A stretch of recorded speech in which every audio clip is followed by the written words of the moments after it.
Hi guys, Scott McConnell here for Distance CME. Hey, and welcome to another Tips and Tricks with Scott.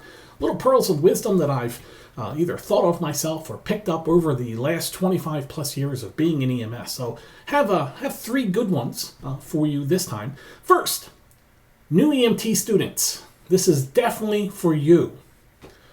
You're putting the stretcher into the ambulance, whether there's a patient on it or not. Definitely try this without a patient first. Most stretchers, if you're not using one of those nice power stretchers, has three sets of wheels. You have the top set that are locked in a straight position. You have the middle set that can track. And then you have the bottom set closest to you with the handle. So sometimes when you go to put the stretcher into the ambulance, you're not on the right track to get that stretcher into the ram's horns so it can lock into the bar. So what do? Well, sometimes someone has to get in, has to yank the stretcher over. It's a big pain in the butt. Little piece of advice. As you put in the first set of wheels, as the second set start to go in, and you notice before the third set of wheels goes into the truck, hey, I'm not on the right track. It's not going to lock in like this, or it's going to be a pain to get it to lock in like this. Stop. Tilt the stretcher down. That will take those first set of wheels, the ones that are locked in a straight position, off of the floor. You now have the ability to move the stretcher left and right because the middle set of wheels will rotate. Get onto the track you want, lift back up. You're now locked into a position, push. All right, so a little tip there for especially the new EMTs out there. All right, second, for the paramedics in the room, okay, especially the new paramedics in the room. I'm sure everyone has seen one of these at some point in their career, right?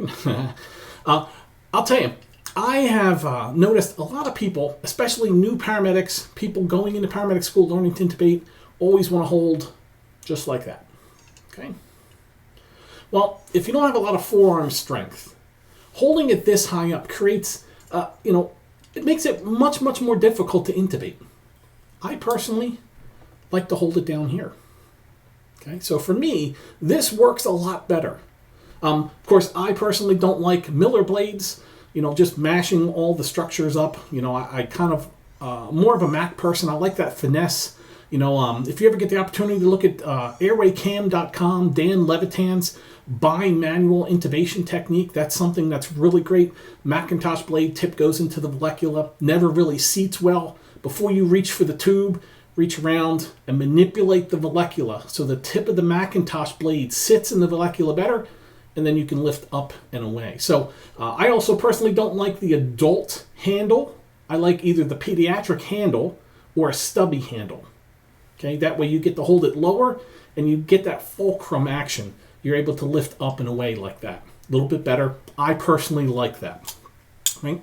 And finally, intubation. Okay, intubation. Stop. Take a deep breath. Do I have the handle I want? Do I have the blade I want? Do I have the tube I want? Do I want a stylet in it or don't I? Do I want to pre-shape the tube? Do I want to make sure I have that suction tucked behind the patient's head before I go in and intubate? Remember, if you are ventilating with a bag valve mask, stop. Take a breath. Don't rush into this procedure until you have everything within arm's reach. And then proceed to intubate. Final tip, I personally like to take a little donut roll or a little towel, place it right here, the occiput area of the head in the adult patient, juts their head forward, helps to align those axes, makes intubation a lot easier. All right, guys. Hey, thanks for hanging out with me with Tips and Tricks with Scott with Distance CME. Hey, if you have any good tips or tricks you'd like to share, thousands of people see these videos. Why don't you send them to me? Give you credit, put your name on the screen, get those tips, get those tricks out there, and help provide better care. Why should somebody else have to figure it out if you've already done it? Share it. Send it to me, guys. Info, I-N-F-O, at distancecme.com. And remember, take the classroom with you. Why are you wasting time and money sitting in a classroom when you can do live education online with us? distancecme.com. Hey guys, thank you very much and be safe out there, okay?